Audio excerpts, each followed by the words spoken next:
frozen fruits. For the healthy naman tayo, yogurt. And fresh milk. Another one.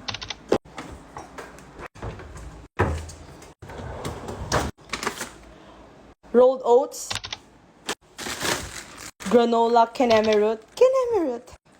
Another one. And of course, kailangan natin ng chia seed. And syempre ng honey. And ng peanut butter. Syempre ng lalagyanan. May 3 pa ako ditong mason jar. May nag-comment sa page ko na puro unhealthy daw yung sinishare ko at kinakain ko sa araw-araw. And na-appreciate ko naman na sabi niya, tingnan ko yung health ko. But hindi po kasi talaga ako kumakain lagi ng mga ina-upload ko. Purpose lang po ng vlog is gutumin ko kahit gumawa ka ng mga midnight snack. That's why yun yung mga ina-upload ko. But sige, gagawa tayo ngayon ng healthy. Siyempre, ang first na kailangan nyo is rolled oats. Kung tatanungin nyo ako kung instant oats or rolled oats, kung ano mas healthy, syempre yung rolled oats. And hindi nyo na to kailangang lutuin. Paano daw siya lalamot, nakita ko before sa content ko. Nag-content na rin ako ng rolled oats before. And ibababad nyo lang to sa milk. And kung saan siyang lalambot, guys.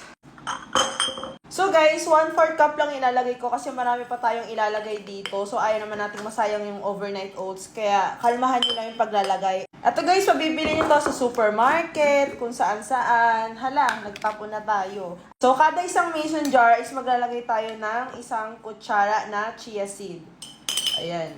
Alam mo guys, napapansin ko sa mga Pilipino, kapag kunyari sa isang bahay, sa isang pamilya, may nagbabago ng lifestyle niya. Sasabihin nyo, nagpapanggap ka na naman. Imbis na i-motivate nyo, dinadown nyo lalo. Huwag kayong ganun, lalo na kapag may nakikita kayo nag-workout. Kahit alam nyo sa sarili nyo, hindi siya consistent. Anuhin nyo siya para makapagbago talaga siya ng buhay niya. Bakla, hindi para anuhin nyo Napaka-toxic talaga. Hala, ng away. Pero hindi guys, totoo yun. Meron akong fresh milk dito. Nestle, don't be shy. Sige na, email mo na ako. So, nasa sa inyo yan kung gusto nyo ng almond milk, ng no sugar, low fat, ganon. Kung anong preference nyo for the go na yan. Depende sa goal nyo kung gusto nyo maging kasing katawan si Kendall Jenner. Mag-almond milk. Pagdating naman sa milk, guys, wala na ako ibibigyan exact measurements. Basta lumubog yung mga overnight oats, tsaka mababad yung chia seed natin. Hindi kulang, hindi sobra. For the go na yan. Ay, nakikita nyo naman. Ganyan lang siya. Basta mababad yung mga overnight oats.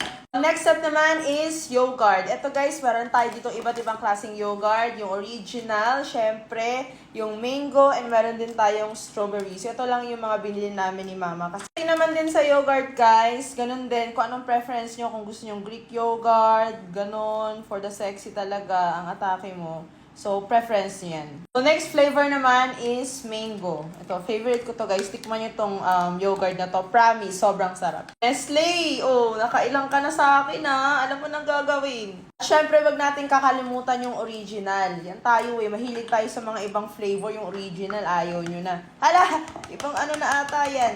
So, kada isang mason jar, 1 kutsarita lang. Wag nyong OE yan. So, ganito lang karami guys. Ayan, ganyan lang siya karami, Marie.